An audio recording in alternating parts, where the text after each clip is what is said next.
안녕하세요. 저는 올해 70세가 된 박정수라고 합니다. 미국에 온 지 벌써 40년이 넘었네요. 지금은 매달 소셜 시큐리티로 $1950를 받으며 혼자 살고 있습니다. 많은 분들이 궁금해 하시는 것 같아요. 미국에서 소셜 시큐리티만으로 어떻게 사는지, 실제로 얼마나 드는지, 어떤 것들이 힘든지 말이죠. 오늘은 제 솔직한 이야기를 들려드리려고 합니다. 화려하지도 않고 특별하지도 않은 그냥 평범한 한 노인의 미국 생활 이야기입니다. 매일 아침 6시에 일어납니다. 습관이란 게 참 무서운 것 같아요. 40년 넘게 새벽 5시 반에 일어나 출근 준비를 하던 몸이 은퇴한 지 5년이 지났는데도 여전히 일찍 깨어나거든요. 커피 한 잔 내려 마시면서 하루를 시작합니다. 커피는 코스트코에서 대용량으로 사요. 하루에 한 잔씩 마셔도 한 달에 $15 정도면 충분하거든요. 아침 식사는 간단합니다. 토스트 한 장에 땅콩버터 발라 먹거나 오트밀에 바나나 조각 넣어 먹거나 우유는 일주일에 1갤런씩 사는데 $3 50센트 정도 해요. 식료품비가 제일 큰 고민 중 하나입니다. 예전에는 별 생각 없이 장을 봤는데 이제는 정말 꼼꼼히 계산해야 해요. 한 달에 식료품으로 쓰는 돈이 대략 $300 정도입니다. 많다고 생각하실 수도 있지만 미국 물가를 생각하면 꽤 절약하는 편이에요. 항상 세일하는 것들 위주로 사고 쿠폰도 부지런히 모읍니다.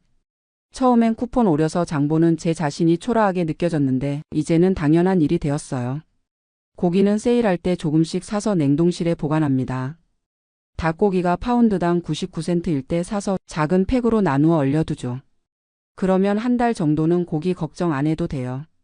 야채는 주로 한국 마켓에서 사는데 가끔 동네 시니어 센터에서 무료로 나누어 주는 것도 받아옵니다.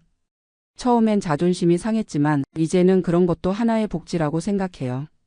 제가 살고 있는 곳은 로스앤젤레스 근교의 작은 아파트입니다. 원룸이고 월세가 $1200예요. 소셜 시큐리티의 절반 이상이 집세로 나가는 셈이죠.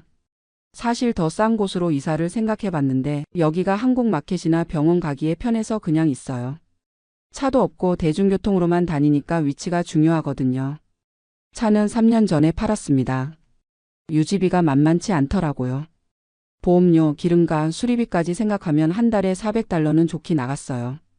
소셜 시큐리티의 20%를 차에 쓸 수는 없잖아요. 대신 버스와 지하철을 이용합니다. 시니어 할인이 있어서 한 달에 $20면 충분해요. 처음엔 불편했지만 이제는 익숙해졌고 오히려 책도 읽고 음악도 들을 수 있어서 좋아요. 의료비는 정말 감사하게도 메디케어 덕분에 그나마 견딜만 합니다. 파트 A는 무료고 파트 B로 한 달에 $175 정도 내요.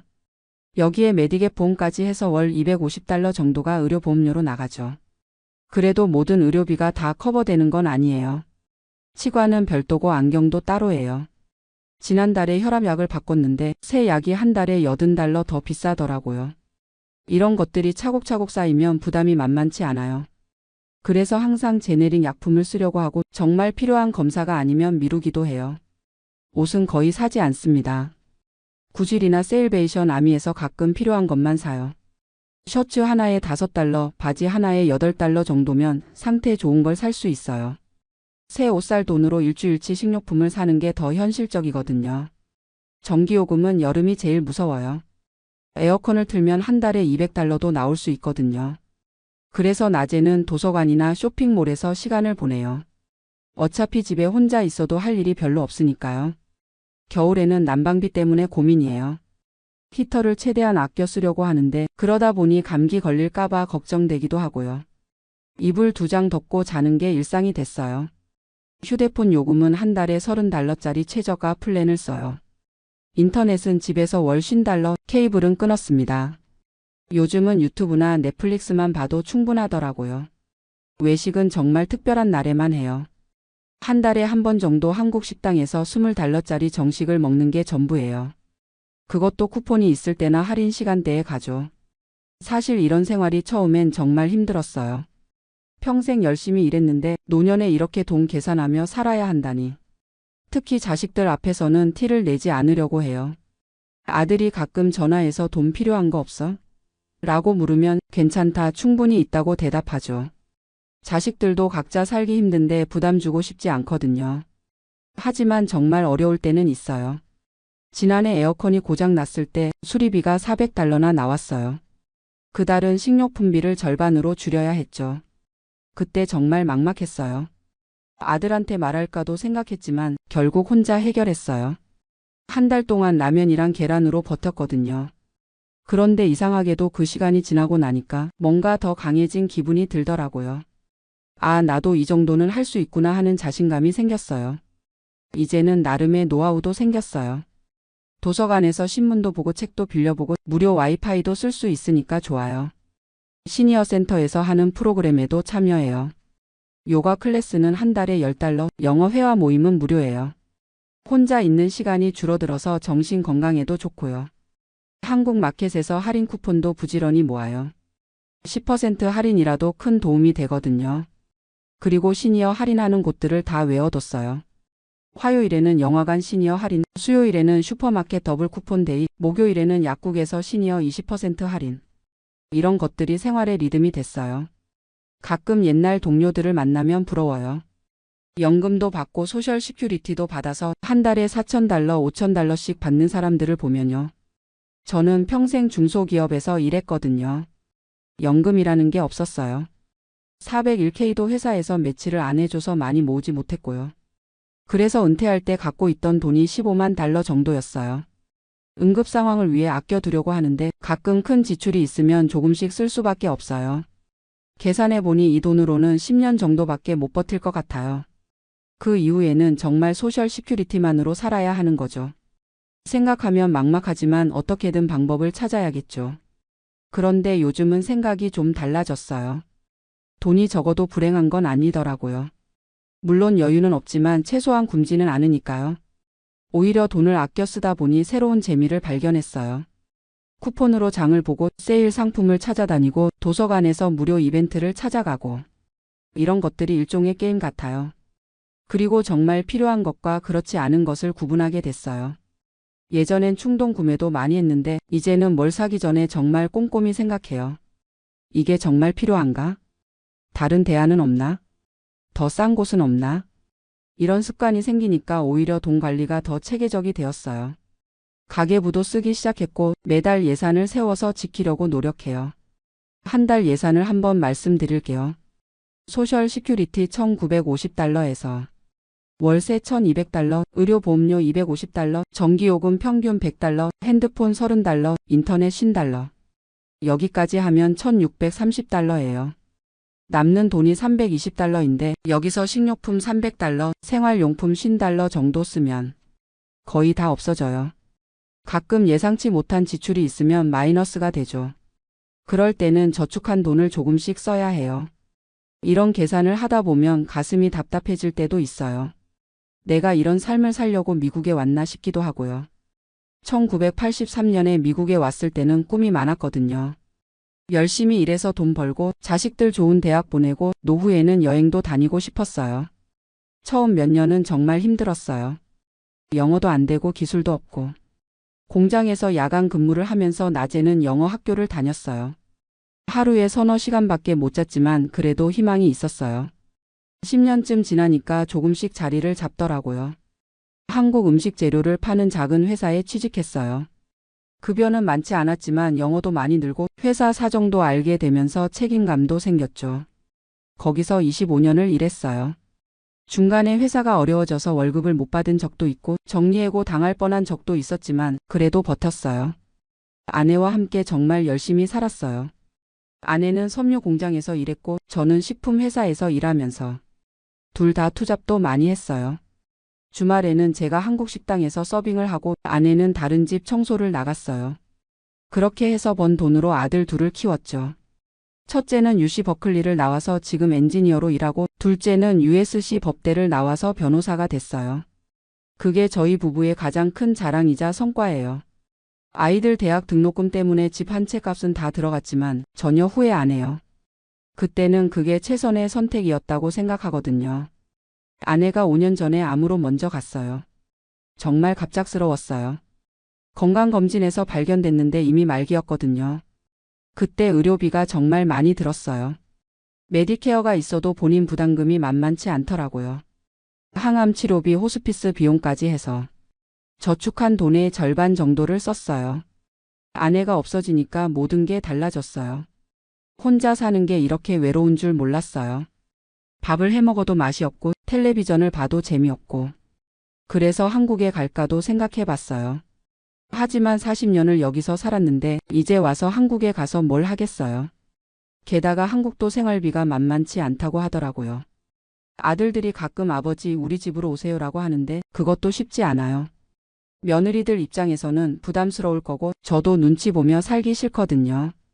그래서 혼자 사는 걸 선택했어요. 경제적으로는 힘들지만 적어도 마음은 편해요. 누구 눈치 안 보고 제가 하고 싶은 대로 살 수 있으니까요. 요즘은 새로운 루틴이 생겼어요. 월요일에는 도서관에서 한국신문을 보고 화요일에는 시니어센터에서 태극권을 배워요. 수요일에는 한국마켓에서 장을 보고 목요일에는 교회에 가요. 금요일에는 집에서 쉬고 주말에는 가끔 공원에 산책을 가거나 집에서 한국 드라마를 봐요. 단조로워 보일 수 있지만 저한테는 이런 일상이 소중해요. 아무도 귀찮게 하지 않고 제 페이스대로 살 수 있거든요. 그리고 작은 즐거움들을 찾게 됐어요. 도서관에서 한국 책을 발견했을 때의 기쁨, 쿠폰으로 장을 봐서 예상보다 적게 나왔을 때의 뿌듯함, 시니어센터에서 새로운 친구를 만났을 때의 즐거움.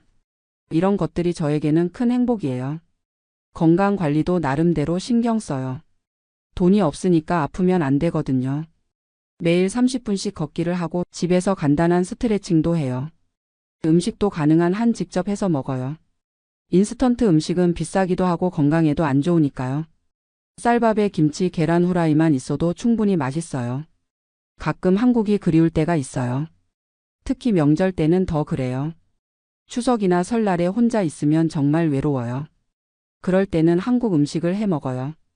비싸더라도 한국 마켓에서 갈비를 사서 구워 먹거나 송편을 만들어 먹기도 해요. 혼자 먹는 게 쓸쓸하지만 그래도 고향 맛을 느낄 수 있어서 위로가 돼요. 요즘은 유튜브에서 한국 프로그램도 많이 봐요. 나는 자연인이다나 백패커 같은 프로그램을 보면서 대리만족을 해요. 여행은 못 가지만 화면으로라도 한국을 볼 수 있어서 좋아요. 아들들과는 일주일에 한 번씩 전화해요. 서로 바쁘니까 길게 하지는 못하지만 그래도 목소리라도 들으면 마음이 든든해져요. 손자들 소식 듣는 것도 큰 즐거움이고요. 가끔 아들들이 돈 얘기를 할 때가 있어요. 아버지 생활비 부족하지 않아요? 라고 물으면 항상 괜찮다고 대답해요. 정말 어려울 때는 말할 수도 있겠지만 지금은 그래도 혼자 해결할 수 있는 수준이니까요. 사실 자식들한테 경제적으로 의존하고 싶지 않아요. 물론 정말 급할 때는 도움을 요청할 수도 있겠지만 가능한 한 독립적으로 살고 싶어요. 그게 제 자존심이기도 하고 자식들에게 부담을 주지 않는 방법이기도 하고요. $2,000로 사는 게 쉽지는 않지만 불가능하지도 않아요. 물론 여유는 없지만 기본적인 생활은 할 수 있거든요. 중요한 건 욕심을 버리는 거예요. 예전에는 좋은 걸 먹고 있고 싶었지만 이제는 필요한 것만 있으면 만족해요. 옷도 깨끗하기만 하면 되고 음식도 배만 부르면 돼요. 그리고 무료로 할 수 있는 일들을 많이 찾았어요. 도서관에서 책 읽기, 공원에서 산책하기, 시니어센터에서 친구들과 수다 떨기. 돈 안 들이고도 즐겁게 보낼 수 있는 일들이 생각보다 많더라고요. 계절이 바뀔 때마다 새로운 계획을 세워요. 여름에는 에어컨비 절약하기, 겨울에는 난방비 아끼기, 봄에는 공원에서 시간 많이 보내기. 이런 작은 목표들이 생활의 리듬을 만들어줘요. 혹시 저와 비슷한 상황에 계신 분들이 있다면 너무 절망하지 마세요. 물론 쉽지 않지만 방법은 있어요. 가장 중요한 건 정확한 가계부를 쓰는 거예요. 어디에 돈이 들어가는지 알아야 어디서 절약할 수 있는지도 알 수 있거든요. 그리고 시니어 할인을 최대한 활용하세요. 대부분의 상점에서 시니어 할인을 하는데 부끄러워하지 말고 당당하게 요청하세요. 그게 우리한테 주어진 혜택이니까요. 도서관이나 시니어센터 같은 공공시설도 적극 활용하세요. 혼자 있으면 외롭기도 하고 우울해질 수 있는데 사람들과 어울리면 정신 건강에 도움이 돼요. 무엇보다 건강 관리를 잘하세요. 아프면 의료비도 많이 들고 정신적으로도 힘들어져요. 매일 조금씩이라도 운동하고 규칙적으로 생활하는 게 중요해요. 저도 처음엔 이런 생활이 참 서글펐어요. 평생 열심히 일했는데 노년에 이렇게 쪼들려 살아야 한다니. 하지만 이제는 받아들였어요. 그리고 이런 상황에서도 나름대로 행복을 찾을 수 있다는 걸 깨달았어요. 돈이 많으면 좋겠지만 적다고 해서 인생이 끝나는 건 아니잖아요. 오히려 정말 소중한 게 뭔지 알게 됐어요. 건강하게 하루하루 살아가는 것, 자식들이 잘 지내는 것, 따뜻한 잠자리가 있는 것, 하루 세끼 배불리 먹을 수 있는 것. 이런 기본적인 것들이 얼마나 소중한지 몰랐거든요. 예전에는 더 많이 더 좋은 것을 원했다면 이제는 지금 있는 것에 감사하기를 배웠어요. 매일 아침 일어나서 오늘도 건강하게 깨어났구나 하고 감사해요. 가끔 젊은 시절을 생각해보면 그때는 미래에 대한 걱정이 많았어요. 아이들 교육비는 어떻게 마련하지? 집은 언제 살 수 있을까? 노후 준비는 충분히 했나? 하지만 지금은 그런 걱정들이 없어요. 이미 다 지나간 일이니까요. 아이들은 다 컸고 집도 팔아서 노후 자금으로 썼고 지금이 바로 그 노후거든요. 물론 미래에 대한 걱정이 아예 없는 건 아니에요. 만약에 큰 병에 걸리면 어떻게 하지? 치매에 걸리면 누가 돌봐줄까? 저축한 돈이 떨어지면 어떻게 살지? 이런 걱정들은 여전히 있어요. 하지만 그런 걱정들도 지금 당장 해결할 수 있는 일이 아니니까 너무 깊이 생각하지 않으려고 해요. 오늘 하루를 잘 사는 게 더 중요하다고 생각해요. 요즘 제 하루 일과를 다시 한번 말씀드릴게요. 아침 6시에 일어나서 커피 한 잔 마시고 간단히 아침 먹고 8시쯤 되면 30분 정도 동네를 산책해요.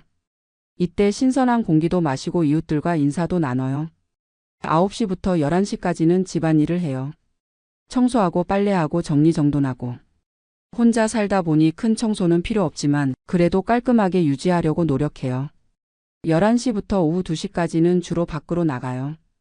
도서관에 가거나 시니어 센터에 가거나 장을 보러 가거나 은행 일을 보러 가거나 집에만 있으면 답답하니까 되도록 밖으로 나가려고 해요. 오후 2시부터 4시까지는 점심을 먹고 낮잠을 자요. 나이가 들어서 그런지 오후에 졸음이 많이 와요. 30분에서 1시간 정도 자고 나면 몸이 한결 가벼워져요. 오후 4시부터 6시까지는 집에서 책을 읽거나 텔레비전을 봐요. 한국 뉴스도 인터넷으로 보고 유튜브에서 한국 프로그램도 봐요. 이때가 하루 중 가장 편안한 시간이에요. 저녁 6시쯤 간단히 저녁을 먹고 7시부터 9시까지는 설거지하고 내일 준비를 해요. 장볼 목록도 적고 일정도 확인하고 계획을 세워두면 마음이 더 안정돼요. 9시부터 11시까지는 휴식 시간이에요. 음악을 듣거나 라디오를 들으면서 편안하게 보내요. 한국 방송을 인터넷으로 들을 수 있어서 정말 좋아요. 11시쯤 되면 잠자리에 들어요. 침대에 누워서 하루를 되돌아보고 내일 할 일을 생각하면서 잠들어요. 이런 일상이 단조로워 보일 수 있지만 저한테는 이 규칙적인 생활이 큰 힘이 돼요. 할 일이 있으니까 하루하루가 의미 있게 느껴지거든요. 특히 시니어 센터에서 만난 친구들이 큰 도움이 돼요. 저와 비슷한 상황에 있는 분들이 많거든요. 같이 수다도 떨고 정보도 나누고 가끔은 같이 장 보러 가기도 해요. 그분들과 이야기하다 보면 저만 힘든 게 아니구나 하는 생각이 들어요. 어떤 분은 소셜 시큐리티를 $1,500밖에 못 받아서 더 어렵게 사시거든요. 그런 분들 보면 제가 오히려 나은 편이라는 생각도 들어요. 서로 절약 노하우도 많이 나눠요. 어느 마트에서 언제 세일을 하는지, 어떤 쿠폰을 어디서 구할 수 있는지, 시니어 할인을 어디서 받을 수 있는지. 이런 정보들이 실제 생활에 큰 도움이 돼요. 그리고 한 달에 한 번씩은 함께 한국 식당에 가요. 각자 돈을 내지만 혼자 먹는 것보다 훨씬 맛있어요. $20로 한 끼 먹는 건 부담스럽지만 한 달에 한 번 정도는 그래도 할 만해요. 겨울이 다가오면서 또 다른 고민이 생겼어요. 난방비 문제인데요. 작년 겨울에는 한 달에 $150까지 나왔거든요. 올해는 좀 더 절약해야겠어요. 두꺼운 옷을 여러 벌 준비해뒀고 전기 담요도 하나 샀어요.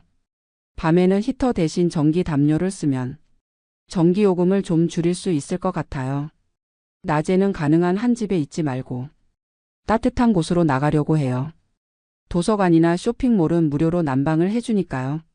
거기서 시간을 보내면 집 난방비도 아끼고 사람들도 만날 수 있어서 일석이조예요. 의료비 관리도 더 신경 써야 할 것 같아요.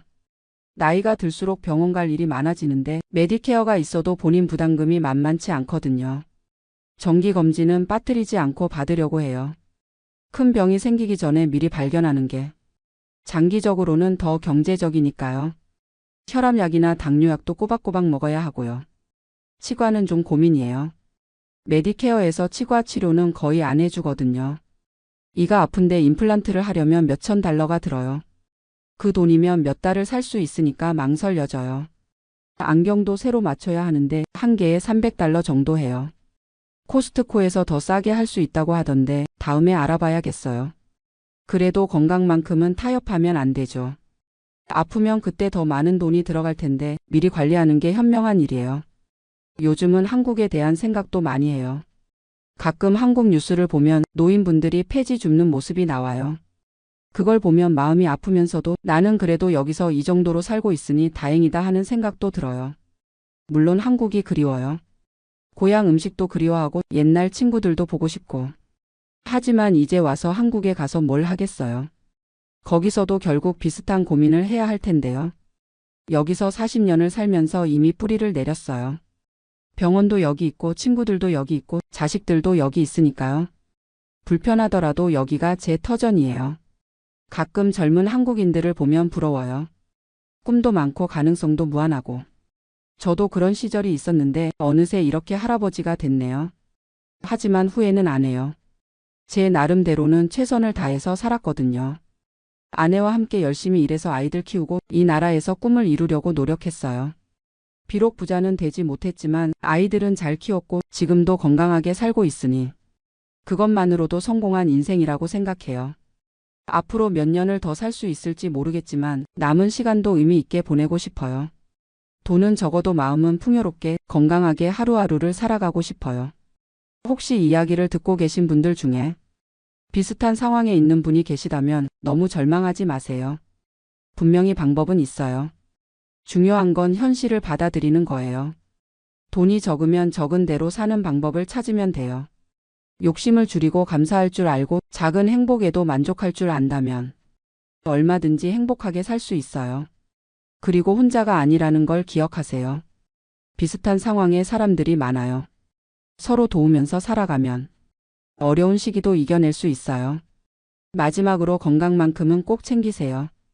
돈을 아끼려다가 건강을 해치면 결국 더 큰 손해를 보게 돼요. 필요한 의료비는 아끼지 말고 평소에 운동하고 규칙적으로 생활하세요. 제 이야기가 누군가에게 도움이 됐으면 좋겠어요. 화려하지는 않지만 솔직한 이야기였습니다.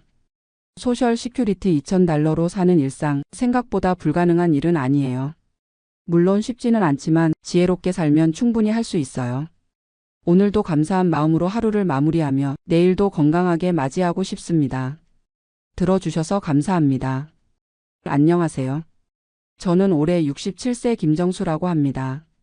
지금 이 순간 호주 타스마니아의 작은 마을에서 이 이야기를 쓰고 있어요. 창 밖으로는 끝없이 펼쳐진 초록 들판이 보이고 저 멀리 산자락에는 하얀 구름이 걸려 있습니다. 아름다운 풍경이죠. 하지만 제가 오늘 들려드릴 이야기는 그저 아름답기만 한 건 아니에요. 이곳에 온 지 벌써 3년이 넘었습니다. 한국에서는 그럴듯한 은퇴 계획을 세웠었는데 막상 와보니 현실은 제가 생각했던 것과 많이 달랐어요. 요즘 한국에서 해외 이주나 은퇴 이민에 대한 이야기가 많이 나오는데 정말 솔직하게 말씀드리고 싶어서 이렇게 펜을 들었습니다. 제가 이런 선택을 하게 된 건 3년 전, 그러니까 64세 때였어요. 서울에서 중견 건설회사 부장으로 정년퇴직을 하고 나서 갑자기 앞이 막막해졌거든요. 퇴직금도 받고 연금도 나오긴 하는데 한국에서 노후를 보내기엔 뭔가 답답하다는 생각이 들었어요. 그때 우연히 텔레비전에서 호주 특집 프로그램을 봤는데 타스마니아라는 섬이 나오더라고요. 세계에서 가장 깨끗한 공기, 때 묻지 않은 자연, 여유로운 라이프 스타일이라고 하면서요. 그 순간 마음속 어딘가에서 뭔가가 꿈틀거리기 시작했어요. 아내한테 조심스럽게 얘기해봤죠. 여보, 우리 호주 가서 살아볼까? 처음엔 당연히 반대했어요. 우리 나이에 무슨 소리야.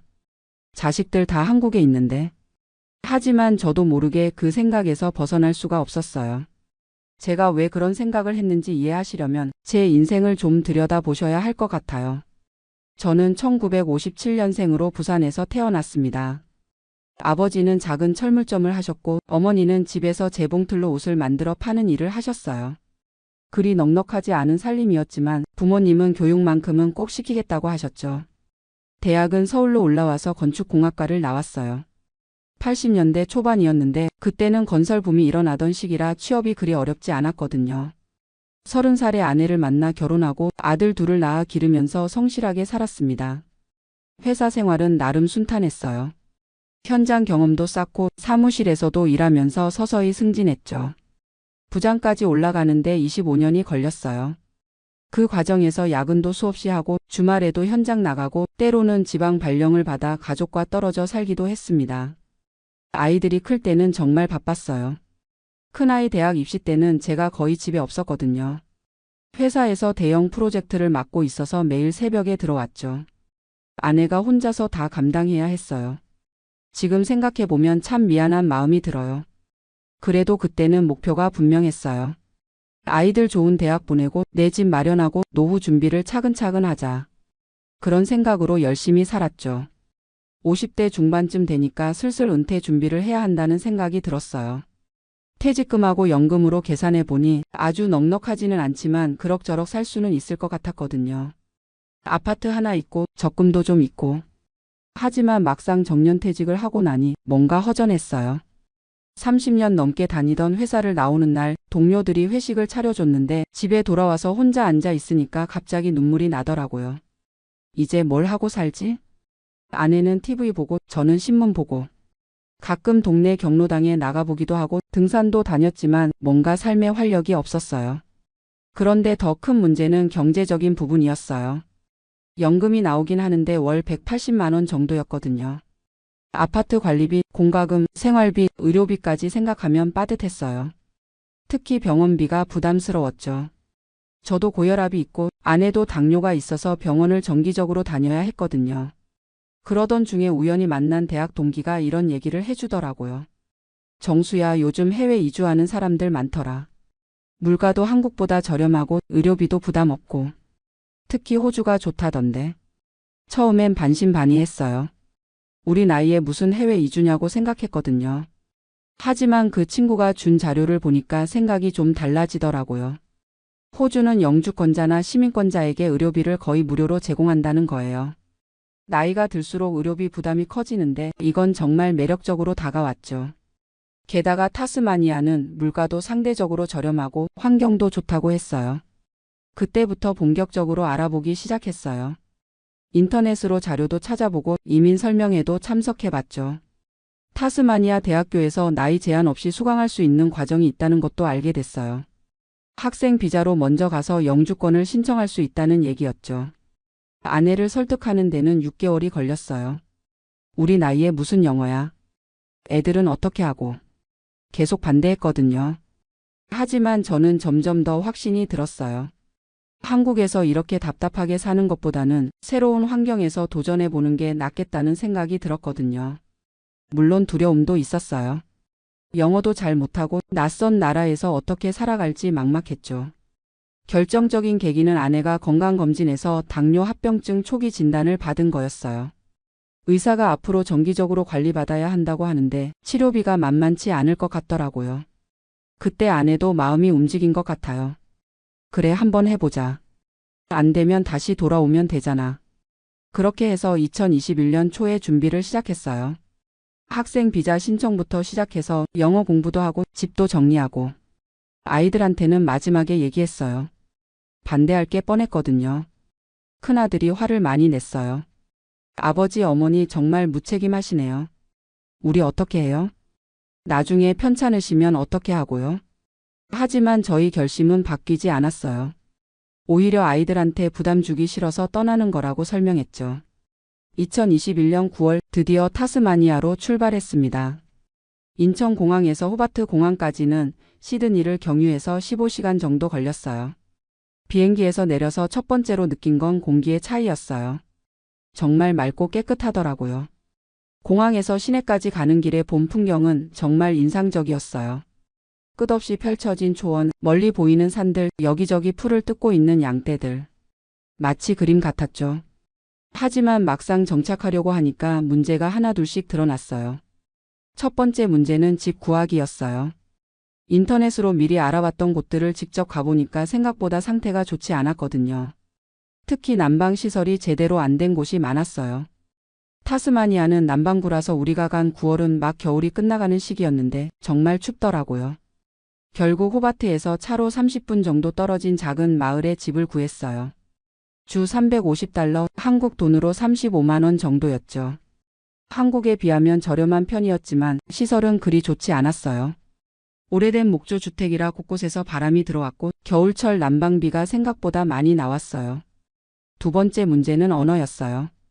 한국에서 나름 영어 공부를 했다고 생각했는데 실제로 현지 사람들과 대화하려니까 정말 어렵더라고요. 특히 호주식 영어 발음은 처음에 정말 알아듣기 힘들었어요. 은행 업무를 보러 갔는데 직원이 뭐라고 하는지 반도 못 알아들었어요. 아내는 더 심했죠. 마트에서 장을 보는 것도 처음엔 힘들어했어요. 세 번째 문제는 의료 시스템이었어요. 분명히 의료비가 저렴하다고 했는데 막상 가보니까 시스템이 좀 복잡했어요. 일단 GP라고 하는 일반의를 먼저 만나야 하고 전문의를 만나려면 몇 주씩 기다려야 했어요. 한국처럼 큰 병원에 바로 가서 검사받고 결과 듣고 하는 게 아니더라고요. 아내가 당뇨 때문에 병원에 갔는데 약 처방받는 데만 2주가 걸렸어요. 물론 비용은 거의 안 들었지만 시간이 오래 걸리니까 답답했죠. 가장 힘든 건 외로움이었어요. 한국에 있을 때는 몰랐는데 사람과의 관계가 얼마나 중요한지 절실히 느꼈어요. 동네에 한국 사람이 거의 없었거든요. 호바트에 가끔 한국 식당이 있긴 했지만 거기까지 가려면 차로 30분은 가야 했어요. 아내는 적응이 더 힘들었어요. 한국에서는 그래도 동네 아는 사람들과 수다도 떨고 시장도 가고 했는데 여기서는 그런 게 없으니까 우울해하더라고요. 3개월쯤 지났을 때 아내가 우리 한국 돌아가자고 하더라고요. 여기서 뭘 하고 살아? 말도 안 통하고 아는 사람도 없고. 이게 무슨 삶이야? 저도 솔직히 마음이 흔들렸어요. 생각했던 것과 너무 달랐거든요. 한국에서 본 자료들은 다 좋은 얘기만 나와 있었는데 실제로는 어려운 점들이 많았어요. 하지만 그냥 포기하기는 아쉬웠어요. 한국에서 정리하고 온 것들도 있고 무엇보다 너무 성급하게 판단하는 것 같았거든요. 그래서 좀 더 적극적으로 현지 생활에 적응해 보기로 했어요. 먼저 타스마니아 대학교에서 하는 영어 과정에 등록했어요. 학생 비자로 온 거니까 공부는 해야 했거든요. 일주일에 3일 하루 4시간씩 영어 수업을 들었어요. 영어 수업에서 다른 나라에서 온 이민자들을 많이 만났어요. 중국에서 온 부부, 베트남에서 온 가족, 인도에서 온 젊은 부부도 있었고요. 다들 비슷한 어려움을 겪고 있더라고요. 그 중에서 특히 기억에 남는 건 중국에서 온 리 씨 부부였어요. 나이가 저희와 비슷했는데 중국에서 작은 사업을 하다가 은퇴 후에 호주로 온 거였어요. 리 씨가 저한테 이런 얘기를 해주더라고요. 김 씨, 처음 2년은 정말 힘들어요. 언어도 그렇고 문화도 다르고. 하지만 3년 정도 지나면 조금씩 적응돼요. 지금은 중국으로 돌아갈 생각 없어요. 그 말이 저한테 큰 힘이 됐어요. 혼자 겪는 어려움이 아니라는 걸 알게 됐거든요. 영어 실력도 조금씩 늘었어요. 물론 아직도 완벽하지는 않지만 기본적인 의사소통은 할 수 있게 됐죠. 아내도 ESL 수업에 참여해서 다른 이민자 아주머니들과 친해졌어요. 1년 정도 지나니까 생활 패턴이 잡혔어요. 아침에 일어나서 동네를 산책하고 오전에는 영어 공부하고 오후에는 집 주변을 정리하거나 독서를 했어요. 저녁에는 아내와 함께 현지 뉴스를 보면서 영어 공부도 하고요.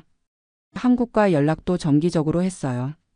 아이들과는 일주일에 한 번씩 화상통화를 했고 친구들과는 카카오톡으로 안부를 주고받았죠. 2년째가 되니까 영주권 신청을 할 수 있게 됐어요. 학생 비자로 2년을 채우고 영어 시험도 통과하고 건강검진도 받고 복잡한 절차였지만 어떻게든 해냈어요. 영주권을 받고 나니까 마음이 좀 편해졌어요. 이제 정말 이곳 사람이 된 것 같은 기분이었거든요.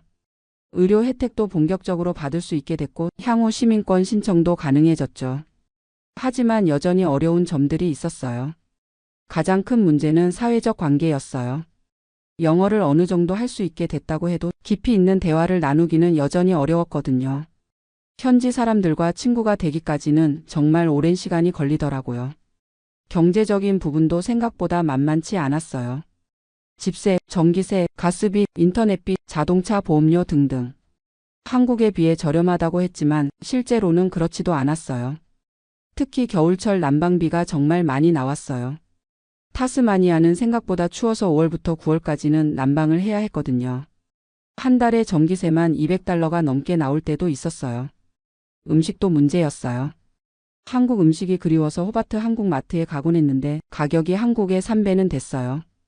김치 한 포기가 15달러, 라면 한 개가 2달러였거든요.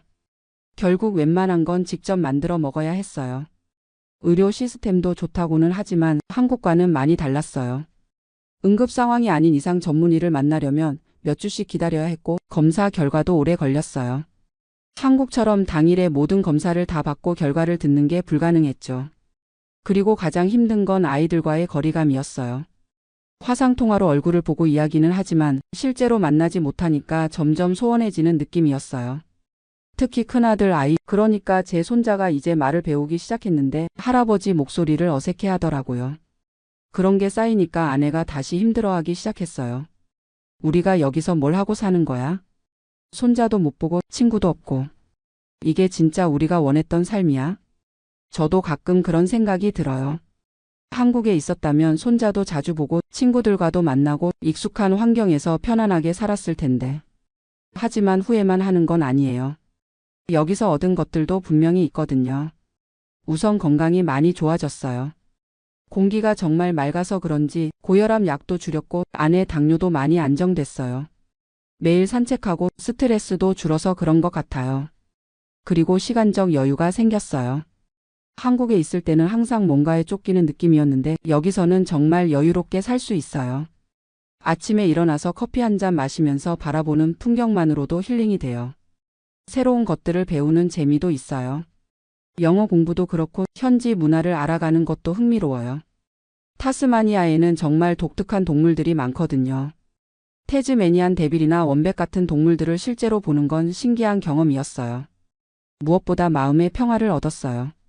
한국에 있을 때는 항상 미래에 대한 불안이 있었거든요. 의료비는 어떻게 할지, 나이 들어서는 어떻게 살지. 하지만 여기서는 그런 걱정이 많이 줄었어요. 지금 제 하루 일과를 말씀드리면 아침 7시에 일어나서 간단한 스트레칭을 하고 아내와 함께 산책을 나가요. 우리 동네는 정말 조용해서 새소리만 들리거든요. 오전에는 주로 영어 공부를 해요. 온라인 강의도 듣고 현지 신문도 읽어보고요. 점심은 간단히 해결하고 오후에는 집 주변 정원을 가꾸거나 독서를 해요. 일주일에 2번 정도는 호바트에 나가서 장을 보고 도서관도 가고 가끔 영화도 봐요. 한 달에 1번 정도는 타스마니아 곳곳을 여행해요. 렌터카를 빌려서 이곳저곳 돌아다니는 재미가 쏠쏠해요.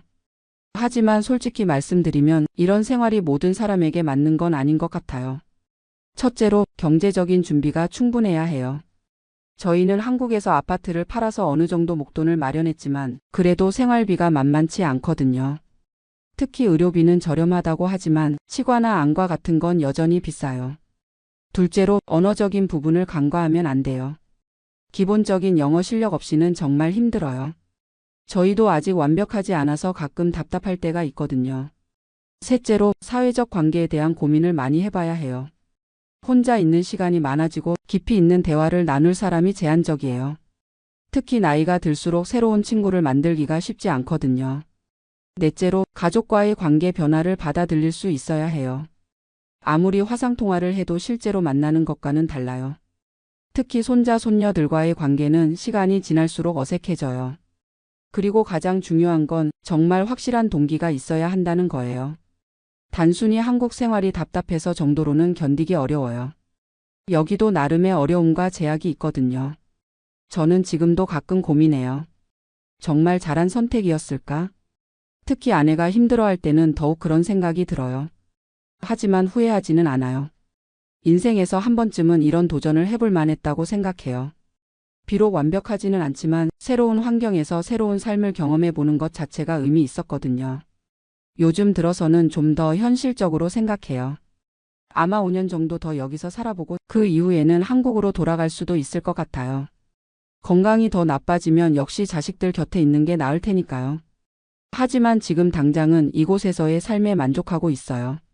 매일 아침 창문을 열면 펼쳐지는 그 풍경, 깨끗한 공기, 여유로운 생활 리듬. 이런 것들은 한국에서는 경험하기 어려운 것들이거든요. 최근에는 작은 텃밭도 만들었어요. 상추, 깻잎, 토마토 같은 것들을 키우고 있는데 직접 기른 채소로 요리해 먹는 맛이 정말 좋아요. 아내도 이런 소소한 재미를 찾아가고 있어요. 그리고 조금씩이지만 현지 사람들과도 친해지고 있어요. 옆집 할머니는 가끔 직접 만든 잼을 갖다 주시고 우리도 김치를 담가서 나눠드려요. 언어는 아직 서툴지만 마음은 통하는 것 같아요. 한국 친구들과도 계속 연락하고 있어요. 화상통화로 함께 술도 마시고 서로 근황도 전해요. 물리적으로는 떨어져 있지만 마음의 거리는 그리 멀지 않다는 걸 느껴요. 가끔 한국 방문도 계획하고 있어요. 1년에 한 번 정도는 가서 가족들도 만나고 친구들도 보고 싶거든요. 영주권이 있으니까 자유롭게 왔다 갔다 할 수 있어요. 지금 이 순간 저는 타스마니아 작은 마을의 저녁 노을을 바라보며 이 글을 쓰고 있어요. 하늘이 붉게 물들고 멀리서 양들이 우는 소리가 들려요. 이런 평화로운 순간들이 쌓여서 지금의 제 삶이 되었어요. 완벽하지는 않지만 나름의 의미가 있는 삶이라고 생각해요. 젊었을 때는 성공하기 위해, 가족을 위해 열심히 살았다면 이제는 저 자신을 위해 남은 인생을 의미 있게 보내기 위해 이런 선택을 한 거예요. 혹시 저와 비슷한 고민을 하고 계신 분들이 있다면 몇 가지 조언을 드리고 싶어요. 첫째, 충분한 준비를 하세요. 경제적 준비뿐만 아니라 정신적 준비도 중요해요. 이상만 가지고는 현실을 견디기 어려워요. 둘째, 가족들과 충분히 상의하세요. 혼자만의 결정이 아니라 가족 모두가 동의할 수 있어야 해요. 특히 배우자의 마음이 중요해요. 셋째, 단계적으로 접근해 보세요. 처음부터 영구 이주를 생각하지 말고 일정 기간 살아보면서 결정하는 것도 좋은 방법이에요. 넷째, 현지 네트워크를 만드는 것에 신경 쓰세요. 혼자서는 정말 힘들어요. 비슷한 처지의 사람들과 교류하는 것이 큰 도움이 됩니다. 마지막으로 완벽을 추구하지 마세요. 어떤 선택이든 장단점이 있어요. 중요한 건 그 선택에 대해 책임지고 최선을 다해 살아가는 거예요. 저는 아직도 배우고 있어요. 새로운 언어도, 새로운 문화도, 새로운 삶의 방식도. 67세에 새로운 도전을 한다는 게 쉽지는 않지만 그만큼 값진 경험이라고 생각해요. 가끔 한국에 있는 친구들이 부러워해요. 야, 정수야. 너 정말 용기 있다. 우리는 엄두도 못 내겠어. 하지만 저도 그 친구들이 부러울 때가 있어요. 손자, 손녀들과 함께 시간을 보내고 오랜 친구들과 만나서 추억을 나누는 모습들이요. 결국 어떤 삶이 더 좋다고 할 수는 없는 것 같아요. 각자가 추구하는 가치와 상황에 따라 다른 거죠. 저에게는 이곳에서의 삶이 새로운 의미를 주었어요. 물질적으로는 한국에서보다 풍요롭지 않을 수도 있지만 마음의 여유와 평화는 더 큰 것 같아요. 매일 아침 일어나면 감사한 마음이 들어요. 건강하게 하루를 시작할 수 있다는 것, 사랑하는 아내와 함께 있을 수 있다는 것, 아름다운 자연 속에서 살 수 있다는 것. 이런 소소한 것들이 행복이라는 걸 이제야 알게 됐어요. 물론 앞으로도 어려움은 있을 거예요. 나이가 들수록 건강 문제도 생기고 언어적 한계도 계속 느낄 테고 가족과의 거리감도 더 커질 수도 있어요. 하지만 그때 가서 다시 생각해 보면 되는 거 아닐까요? 인생이라는 게 모든 걸 미리 계획하고 사는 건 아니니까요. 지금은 이곳에서 주어진 하루하루를 충실히 살아가려고 해요. 아내와 함께 산책도 하고 작은 텃밭도 가꾸고 새로운 친구들도 만나고 그런 일상들이 쌓여서 제 인생의 새로운 장을 만들어가고 있어요. 혹시 이 글을 읽고 계신 분 중에 비슷한 고민을 하고 계신 분이 있다면 무엇보다 자신에게 정직하세요. 왜 그런 생각을 하게 됐는지, 정말 그것이 필요한지, 어떤 어려움이 있을 수 있는지. 그리고 주변 사람들과도 충분히 이야기해 보세요. 혼자만의 판단으로는 놓치는 부분들이 많거든요. 저는 3년 전에 제 결정에 대해 복잡한 마음이에요. 후회는 없지만 아쉬운 부분들도 있고요. 하지만 그것도 인생의 일부라고 받아들이고 있어요. 나이 든다는 건 경험이 쌓인다는 거예요. 좋은 경험도 어려운 경험도 모두 소중한 자산이 되는 것 같아요. 이곳에서의 3년도 제게는 그런 자산이 됐어요. 앞으로 몇 년을 더 이곳에서 살지 아니면 한국으로 돌아갈지는 아직 모르겠어요. 하지만 어떤 선택을 하든 지금까지의 경험들은 저에게 큰 재산이 될 거예요. 타스마니아의 밤은 정말 고요해요. 도시의 소음 없이 오직 자연의 소리만 들려와요. 그런 고요함 속에서 저는 제 인생을 되돌아보곤 해요. 67년을 살아오면서 참 많은 일들이 있었어요. 어려웠던 시절도 있었고 보람찼던 순간들도 있었고 지금 이 순간도 그런 인생의 한 페이지가 되겠죠. 언젠가는 이 경험도 추억이 될 거예요. 그때 돌이켜보면 아, 그때 참 용기 있는 일을 했었구나라고 생각하지 않을까 싶어요. 모든 분들이 각자의 자리에서 행복하시길 바라며 저의 솔직한 이야기를 마칩니다. 긴 글 읽어주셔서 감사합니다. 안녕하세요. 71세 박용수입니다. 지금 이렇게 한국에 돌아와서 평온한 마음으로 이야기할 수 있게 돼서 정말 다행이라고 생각해요. 포틀랜드에서 겪었던 그 일들을 생각하면 아직도 가슴이 답답해지지만 그래도 이제는 웃으면서 얘기할 수 있게 됐네요. 제가 왜 이런 이야기를 하게 됐는지부터 말씀드릴게요. 요즘 유튜브나 인터넷에서 미국 이민 이야기, 특히 포틀랜드 얘기를 많이 하더라고요. 무소득세라고 세금 천국이라고 하면서 장밋빛 그림만 그려주는 분들이 많아요. 저도 그런 말에 속아서 1년 넘게 고생했거든요. 그래서 같은 실수를 하실 분들이 없으셨으면 해서 제 경험담을 솔직하게 털어놓으려고 합니다. 저는 40년 동안 작은 금속가공업체를 운영했어요. 직원이 15명 정도 되는 소규모 회사였지만 그래도 성실하게 해서 나름 괜찮게 살았죠. 2019년에 은퇴하면서 공장을 정리하고 그동안 모은 돈으로 여유롭게 살고 있었어요. 은퇴 후에는 시간이 많다 보니까 인터넷을 많이 하게 되더라고요. 처음엔 뉴스나 건강 정보 정도만 봤는데 어느 날부터 해외 이민 관련 유튜브를 보게 됐어요. 그 중에서도 미국 오리건주 포틀랜드 이야기가 특히 매력적으로 들렸거든요. 판매세가 없다는 거였어요. 세일즈 텍스가 없다고 하니까 물건 살 때마다 세금 안 내도 된다는 뜻이잖아요. 한국은 부가세 10%인데 거기는 0%라니. 게다가 집값도 한국보다 싸고 공기도 맑고 자연도 좋다고 하더라고요. 그때 한국 세금이 정말 부담스러웠거든요. 건강보험료만 해도 한 달에 15만 원씩 나가고 재산세, 종합소득세까지 합치면 1년에 몇백만 원이 나가더라고요. 은퇴자에게는 정말 큰 부담이었어요. 그런데 유튜브에서는 포틀랜드가 마치 천국처럼 그려지는 거예요. 은퇴자들의 천국이다. 세금 걱정 없이 살 수 있다. 한국보다 의료비도 싸다. 이런 식으로요. 저도 모르게 점점 그쪽으로 마음이 기울어지기 시작했어요. 집사람한테 얘기해봤더니 처음엔 완전히 반대하더라고요. 나이가 몇인데 지금 가서 뭘 하려고 그래 하면서요. 미국에 사는 아들한테도 전화해봤더니 아버지 인터넷 정보만 믿고 그러시면 안 돼요. 현실은 다를 수 있어요 라고 하더라고요. 하지만 저는 이미 마음을 굳혔어요. 40년 동안 사업하면서 이런저런 일들을 겪어봤는데 이 정도 결정도 못 내린다면 남자가 아니라고 생각했거든요. 경험도 안 해보고 뭘 안다고 그래 하면서 밀어붙였어요. 2022년 겨울부터 본격적으로 준비를 시작했어요. 집을 팔고 이민 수속을 밟고 포틀랜드에 집도 알아봤죠. 강남에 있던 40평 아파트를 12억에 팔았어요. 그 돈으로 포틀랜드에서 200평 되는 단독주택을 65만 달러에 샀거든요. 환율로 치면 8억 정도였으니까 4억은 남는 셈이었죠. 주변 사람들 반응이 재미있었어요. 대단하시네요. 용기 있으시네요. 부러워요. 이런 말들을 많이 들었거든요. 그런 말 들을 때마다 기분이 좋았어요. 역시 내가 결정을 잘했구나 하는 생각이 들었죠. 2023년 3월에 드디어 포틀랜드에 도착했어요. 처음 며칠은 정말 좋았어요. 공기가 맑고 집은 넓고 마당도 있고. 한국에서는 상상도 못할 규모의 집에서 살게 됐으니까요. 마트 가서 장볼 때도 세금이 안 붙으니까 신기하고 좋더라고요. 그런데 며칠 지나니까 이상한 점들이 눈에 들어오기 시작했어요. 시내에 나가보니까 노숙자들이 생각보다 많은 거예요. 텐트 치고 사는 사람들, 쇼핑카트 끌고 다니는 사람들. 처음엔 큰 도시니까 이런 사람들도 있겠지 하고 넘어갔어요. 그런데 시간이 갈수록 문제가 심각하다는 걸 깨닫게 됐어요. 우리 집 근처에도 노숙자들이 나타나기 시작했거든요. 처음엔 한두 명 정도였는데 점점 늘어나더라고요. 집 앞 공원에 텐트를 치고 살기 시작했어요.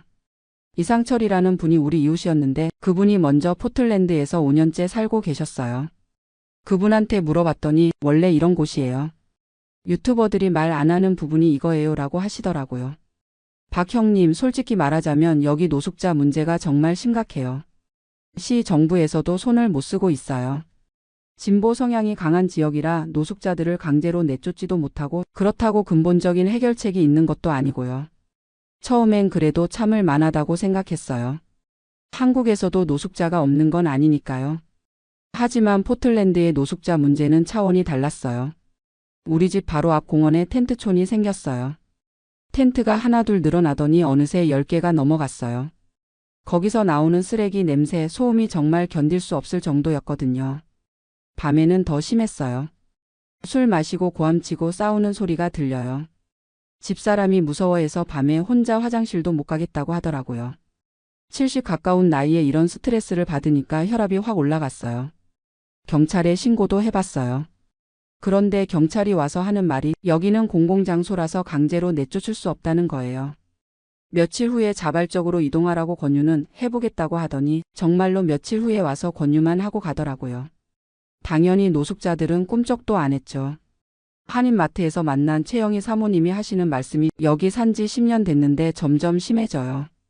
코로나 이후로는 정말 답이 없어요. 약물 중독자들도 많고 정신질환자들도 많고 경찰도 손을 못 써요. 그때부터 진짜 현실이 보이기 시작했어요. 유튜버들이 말하는 포틀랜드와 실제 포틀랜드가 완전히 다른 거였어요.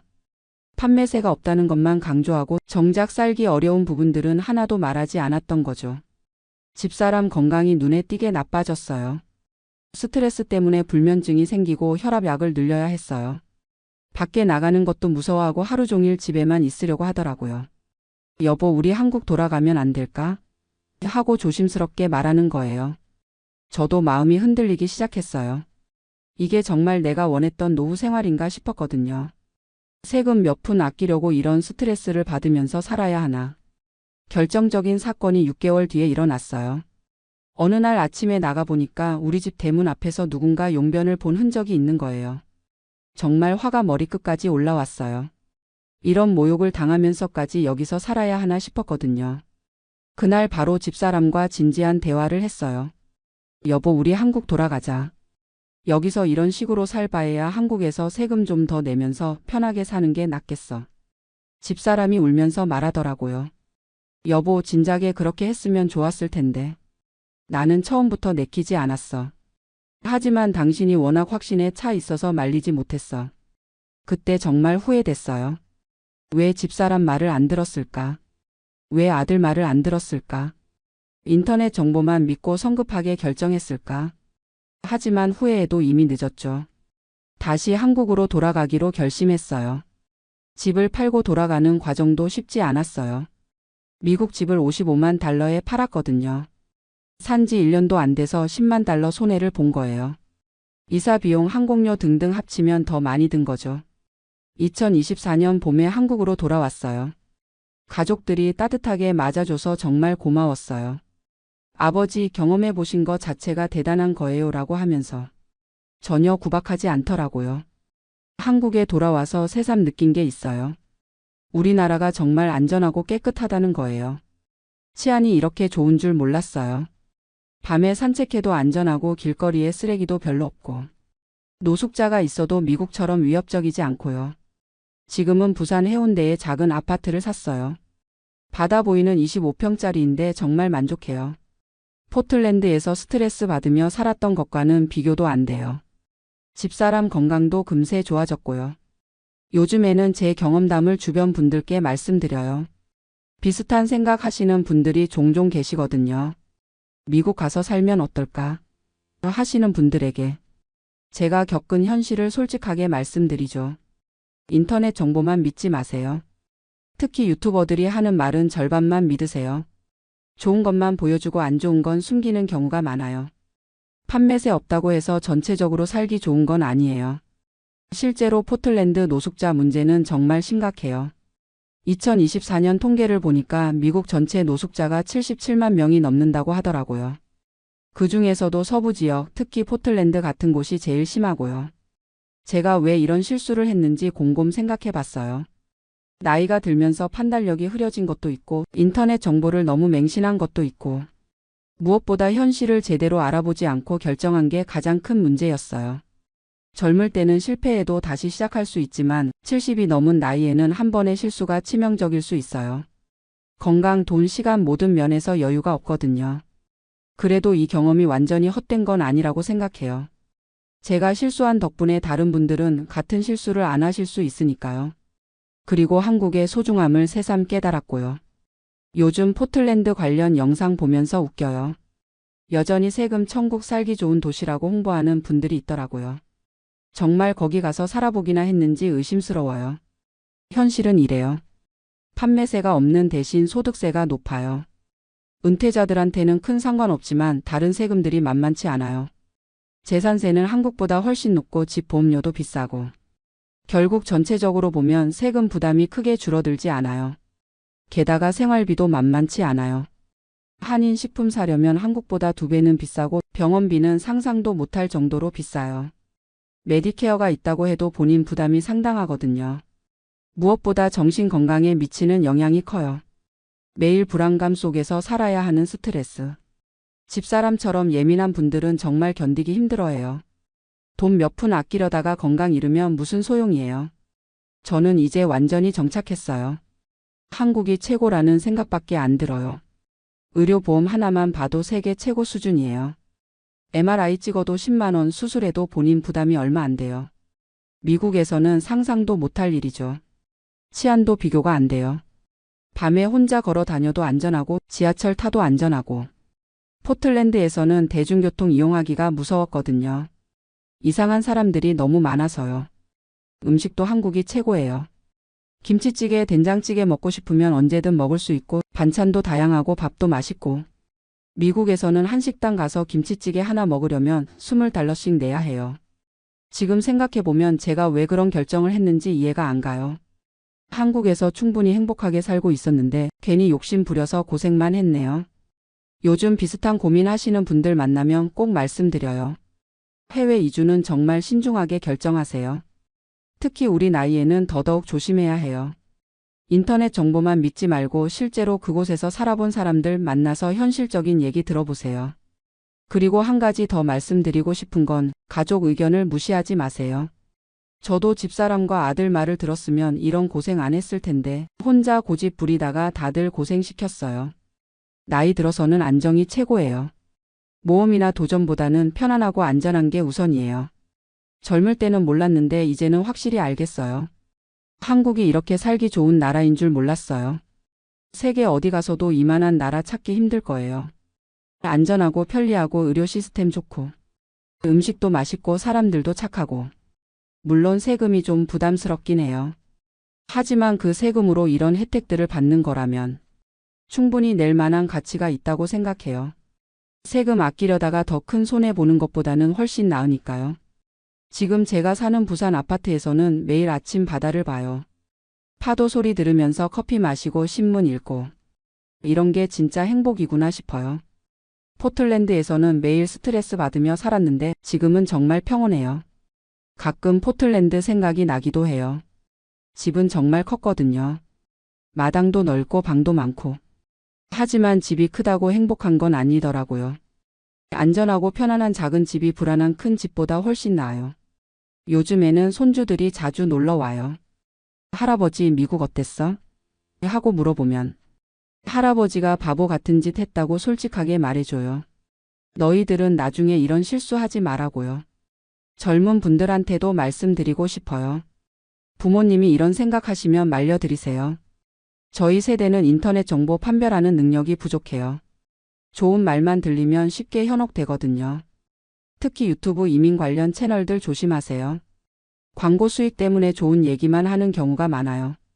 진짜 현실은 전혀 다를 수 있거든요. 제가 이렇게 긴 얘기를 하는 이유는 같은 실수하시는 분들이 없었으면 해서예요. 1년 넘게 고생한 경험이 헛되지 않으려면 누군가에게는 도움이 되어야 한다고 생각해요. 마지막으로 한 말씀 더 드리면 나이 들어서는 현상 유지가 최고예요. 괜히 큰 변화 주려다가 더 힘들어질 수 있어요. 지금 있는 자리에서 만족하며 사는 게 진짜 지혜예요. 포틀랜드 무소득세에 현혹되지 마세요. 그 뒤에 숨어 있는 현실을 모르면 쟤처럼 고생하게 됩니다. 인터넷 정보만 믿지 말고 가족 의견 들으시고 신중하게 결정하시기 바랍니다. 한국이 정말 좋은 나라예요. 이제야 확실히 알겠어요. 여러분도 함부로 떠나려고 하지 마시고 지금 있는 곳에서 행복 찾으시기 바랍니다. 감사합니다. 제가 지금까지 살아오면서 가장 후회하는 선택이 무엇인지 아십니까? 미국에서 35년간 엔지니어로 일하며 401k에 $150만 달러를 모았던 저는 은퇴 후 편안한 노후를 보낼 수 있을 거라 확신했습니다. 하지만 지금 돌이켜보니 그 확신이야말로 제 인생 최대의 착각이었습니다. 저는 올해 65세가 되는 김철수라고 합니다. 1985년 30살의 나이에 미국 캘리포니아로 이민을 왔고 실리콘밸리의 한 반도체 회사에서 전자공학 엔지니어로 일했습니다. 한국에서 서울대 전자공학과를 나와 대학원까지 마쳤지만 당시 한국의 상황으로는 제가 원하는 기술 분야에서 꿈을 펼치기 어려웠습니다. 미국에 처음 도착했을 때는 정말 어려웠습니다. 영어는 물론이고 미국의 직장 문화, 사람들과의 관계, 모든 것이 낯설고 어색했죠. 하지만 저는 꿈이 있었습니다. 세계 최고 수준의 기술을 배우고 안정적인 노후를 준비하겠다는 꿈이요. 첫 직장에서의 연봉은 45,000달러였습니다. 1980년대 중반 기준으로는 나쁘지 않은 금액이었지만 아파트 렌트비와 생활비를 제하면 남는 게 별로 없었습니다. 그때부터 저는 철저하게 계획을 세웠습니다. 회사에서 제공하는 401k에 가능한 한 많이 넣고 절약할 수 있는 모든 부분에서 절약하기로 했죠. 회사에서는 제가 401k에 넣는 돈의 50%까지 매칭해 주었습니다. 즉 제가 6%를 넣으면 회사에서 3%를 더 넣어주는 식이었죠. 저는 항상 최대 한도까지 넣었습니다. 연봉이 오를 때마다 401k 기여금도 같이 올렸고 세법이 허용하는 최대 한도까지 활용했습니다. 20대에 결혼한 아내는 한국에서 만난 대학 동창이었는데 저와 함께 미국으로 왔습니다. 아내도 회계사 자격을 따서 일을 했기 때문에 우리는 맞벌이 부부로 꽤 안정적인 수입을 확보할 수 있었습니다. 하지만 아이 둘을 키우면서도 우리는 절약 생활을 멈추지 않았습니다. 다른 한인 가정들이 큰 집으로 이사하고 좋은 차를 살 때도 우리는 작은 콘도에서 10년을 더 살았고 일본차 한 대로 가족이 함께 다녔습니다. 친구들은 저희를 구두쇠라고 놀리기도 했지만 저는 미래를 위한 투자라고 생각했습니다. 35년간 직장 생활을 하면서 저는 시니어 엔지니어까지 올라갔고 마지막 몇 년간은 연봉이 12만 달러에 달했습니다. 물론 중간에 몇 번 이직도 했지만 항상 401k는 꼬박꼬박 롤오버해서 한 계좌로 관리했습니다. 주식시장이 좋을 때도 있고 나쁠 때도 있었지만 장기 투자라는 마음으로 흔들리지 않았죠. 2015년 60세가 되던 해에 저는 은퇴 계획을 본격적으로 세우기 시작했습니다. 당시 401k 잔액이 110만 달러 정도였는데 65세까지 5년을 더 일하면서 최종적으로 150만 달러를 만들자는 목표를 세웠습니다. 소셜 시큐리티까지 합치면 부부가 월 4,000달러 정도의 고정 수입을 확보할 수 있을 것 같았습니다. 그때 저는 수많은 은퇴 관련 책들을 읽었고 파이낸셜 어드바이저와도 상담을 했습니다. 4% 룰이라는 게 있더군요. 은퇴 자금의 4%씩 매년 인출하면 돈이 떨어지지 않는다는 이론이었습니다. 150만 달러의 4%면 연간 6만 달러, 월로 계산하면 5,000달러입니다. 소셜 시큐리티까지 합치면 정말 여유로운 은퇴 생활이 가능할 것 같았습니다. 2020년 드디어 65세가 되어 정년퇴직을 했습니다. 코로나19로 세상이 혼란스러웠지만 저희 401k는 목표했던 150만 달러를 넘어 155만 달러까지 올라가 있었습니다. 35년간의 노력이 결실을 맺는 순간이었습니다. 정말 뿌듯했고 이제 걱정 없이 살 수 있을 거라는 안도감에 잠이 오지 않을 정도였습니다. 하지만 은퇴 후의 현실은 생각과 달랐습니다. 먼저 메디케어 문제가 있었습니다. 저희는 미국 시민권을 갖고 있어서 메디케어 자격은 있었지만 그래도 매월 지불해야 하는 보험료가 만만치 않았습니다. 부부 합쳐서 월 350달러 정도였는데 여기에 서플리먼트 보험까지 들면 월 600달러가 넘어갔습니다. 더 큰 문제는 외로움이었습니다. 35년간 바쁘게 살아오느라 인간관계를 제대로 만들지 못했던 저희는 은퇴 후 갑자기 할 일이 없어지자 무료함과 고립감에 시달렸습니다. 아이들은 이미 독립해서 동부로 남부로 흩어져 살고 있었고 1년에 한두 번 보는 게 전부였습니다. 캘리포니아의 물가는 계속 올랐습니다. 특히 주택 가격이 천정부지로 치솟으면서 재산세도 덩달아 올랐습니다.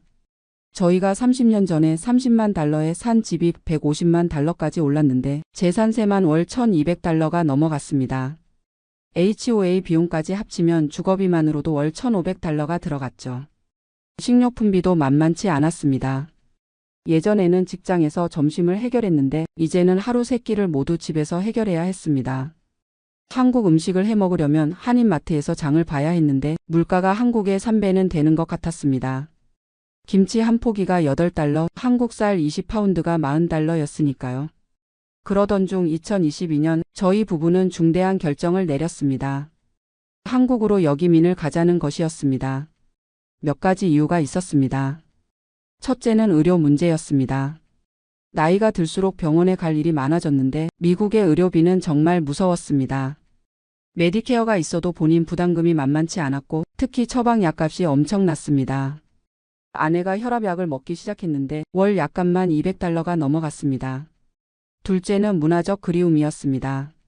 35년을 살았어도 미국 문화에 완전히 적응할 수는 없었습니다. 특히 은퇴 후 시간이 많아지면서 한국의 삶과 들, 고향의 음식과 정서가 더욱 그리워졌습니다. 미국의 한인 커뮤니티도 있었지만 뭔가 어정쩡한 느낌이 들었습니다. 셋째는 경제적 계산이었습니다. 한국의 물가가 미국보다 저렴하고 특히 의료비는 비교할 수 없을 정도로 싸다고 들었습니다. 미국에서 월 $5,000로 살던 생활을 한국에서는 $3,000면 더 풍요롭게 살 수 있을 거라고 생각했습니다. 결정이 서자 실행에 옮겼습니다. 먼저 캘리포니아에 집을 팔았습니다. $150만 팔렸는데 부동산 수수료와 각종 세금을 제하니 실제로 손에 남은 돈은 $140만 정도였습니다. 401k $155만 집값 $140만 그리고 기타 저축까지 합쳐서 총 $320만 자산을 갖고 한국행을 결정했습니다. 한국 달러로 환산하면 약 40억 원이었습니다. 한국에서는 정말 여유로운 생활을 할 수 있을 거라고 확신했습니다. 2023년 봄 저희는 38년 만에 한국 땅을 밟았습니다. 인천공항에 내리는 순간 고향의 냄새가 물씬 풍겨왔습니다. 정말 오랜만에 느끼는 설렘이었습니다. 하지만 현실은 생각과 달랐습니다. 38년이라는 세월 동안 한국은 완전히 다른 나라가 되어 있었습니다. 우선 주거 문제부터 만만치 않았습니다. 서울의 아파트 가격이 미국 못지않게 비쌌습니다. 강남이나 서초 같은 좋은 지역의 40평대 아파트는 15억에서 20억을 호가했습니다. 지방으로 내려가면 좀 저렴하지만 병원이나 문화시설 접근성을 생각하면 서울 근처에 살아야 할 것 같았습니다. 결국 분당의 한 아파트 단지에 12억을 주고 35평짜리 아파트를 샀습니다. 미국의 $150만 집에 비하면 절반도 안 되는 크기였지만 어쩔 수 없었습니다. 더 큰 충격은 생활비였습니다. 한국의 물가가 이렇게 올랐을 줄은 몰랐습니다. 특히 외식비는 미국과 별 차이가 없었습니다. 동네 식당에서 점심 한 끼가 15,000원, 저녁에 고기 한 번 먹으면 4만 원이 훌쩍 넘어갔습니다. 아파트 관리비도 만만치 않았습니다. 월 20만 원이 넘어가는데 미국의 HOA 비용과 비슷한 수준이었습니다. 여기에 난방비까지 합치면 겨울에는 월 35만 원이 나왔습니다. 하지만 가장 큰 문제는 따로 있었습니다. 바로 의료보험이었습니다. 미국에서 38년을 살다 온 저희는 한국의 건강보험 혜택을 받을 수 없었습니다. 물론 6개월 이상 거주하면 가입할 수 있다고 했지만 그 전까지는 의료비를 모두 개인이 부담해야 했습니다. 더 큰 문제는 기존 병력 때문에 민간보험 가입이 어렵다는 것이었습니다.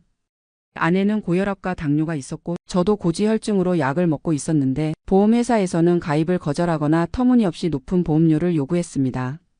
결국 6개월을 기다려 건강보험에 가입했지만 그 과정에서 큰 돈이 나갔습니다. 아내가 당뇨 때문에 응급실에 간 적이 있었는데 하룻밤 입원비가 150만 원이나 나왔습니다. 미국에 비하면 저렴하다고 할 수도 있지만 예상하지 못한 지출이었습니다. 6개월 후 건강보험에 가입하고 나서도 문제가 있었습니다. 보험료가 월 70만 원이나 나왔습니다. 소득이 없다고 신고했는데도 이 정도였으니 아마 해외 자산 때문에 그렇게 산정된 것 같았습니다. 그보다 더 큰 문제는 적응이었습니다. 38년 동안 미국에서 살던 저희에게 한국의 디지털 문화는 너무나 낯설었습니다. 은행 업무 하나를 보더라도 모든 게 인터넷이나 앱으로 처리되었습니다. 저희는 스마트폰도 제대로 못 다루는데 공인인증서니 뭐니 하는 것들은 정말 복잡했습니다. 식당에서도 키오스크로 주문해야 하고 주차비도 앱으로 내야 하고 배달도 앱으로 시켜야 했습니다. 저희에게는 모든 게 어려웠습니다. 더욱이 사람들과의 관계도 쉽지 않았습니다. 38년 전과 한국 사회는 완전히 달라져 있었습니다. 동네 주민들과 인사를 나누려 해도 다들 바쁘게 지나가기만 했습니다. 미국에서는 그래도 이웃끼리 간단한 인사라도 나눴는데 한국에서는 그마저도 어색했습니다. 언어도 문제였습니다. 38년 동안 영어를 쓰다 보니 복잡한 한국어 표현이나 요즘 젊은 사람들이 쓰는 말들을 이해하기 어려웠습니다. 병원에서 의사 선생님이 설명해 주시는 의학 용어도 어렵고 관공서에서 사용하는 행정 용어도 낯설었습니다. 6개월 정도 지나면서 저희는 심각한 고민에 빠졌습니다. 한국에서의 생활이 생각만큼 쉽지 않았던 것입니다. 경제적으로도 계산이 안 맞았습니다. 미국에서 월 5,000달러로 살던 생활을 한국에서는 오히려 더 많은 돈을 쓰고 있었습니다. 환율을 고려하면 월 600만 원 정도를 쓰고 있었으니까요. 무엇보다 큰 문제는 자녀들과의 관계였습니다. 아이들은 미국에서 태어나고 자란 완전한 미국인이었습니다. 저희가 한국으로 온 것을 이해하지 못했고 오히려 서운해했습니다. 손자, 손녀들을 자주 볼 수 없게 된 것도 마음 아팠습니다. 1년이 지날 무렵 저희는 또 다른 중대한 결정을 내려야 했습니다. 다시 미국으로 돌아갈 것인가 아니면 한국에서 적응해 보려고 더 노력할 것인가. 그런데 이때 더 큰 문제가 생겼습니다. 미국의 401k에서 돈을 인출할 때마다 세금 문제가 복잡했던 것입니다. 한국과 미국 양쪽에서 세금을 내야 하는 상황이 생겼고 세무사 비용만으로도 연간 5,000달러가 들어갔습니다. 또한 환율 변동도 큰 영향을 미쳤습니다. 저희가 한국에 온 2023년에는 달러당 1,300원 정도였는데 시간이 지나면서 1,200원대로 떨어졌습니다. 같은 돈이라도 원화로 환산하면 손실이 생기는 셈이었습니다. 가장 충격적이었던 건 의료비였습니다. 건강보험에 가입했음에도 불구하고 좋은 병원에서 제대로 된 치료를 받으려면 상당한 돈이 들었습니다. 특히 치과 치료는 보험 적용이 안 되는 부분이 많아서 임플란트 하나에 150만 원이 들어갔습니다.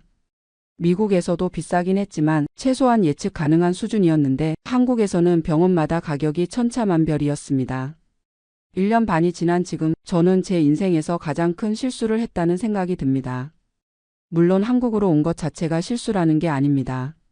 진짜 실수는 따로 있었습니다. 첫 번째 실수는 충분한 준비 없이 성급하게 결정한 것이었습니다.